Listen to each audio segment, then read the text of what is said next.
Bonjour et bienvenue dans les Infos d'Orient, l'hebdo sur l'actualité des chrétiens d'Orient. En Syrie, la première conférence de presse de la communauté chrétienne depuis la chute du régime de Bachar al-Assad s'est tenue à Damas le vendredi 13 décembre.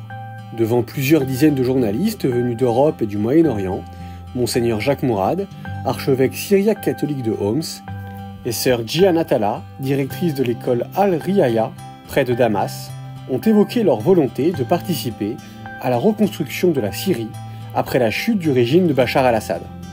Monseigneur Jacques Mourad a appelé à surmonter la peur, bâtir une nouvelle société et faire confiance en l'avenir.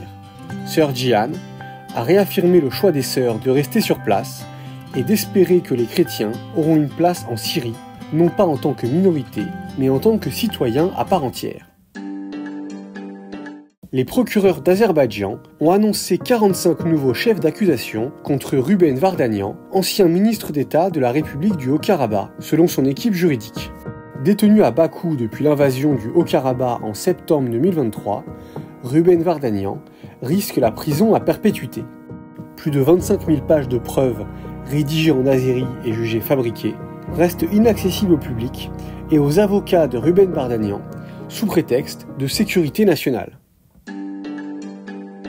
Monseigneur Iyad Toual a été nommé évêque auxiliaire du patriarcat latin de Jérusalem pour la Jordanie. Âgé de 51 ans et originaire de la ville de Madaba, à quelques kilomètres au sud d'Amman, il succède à Monseigneur Jamal Daïbès.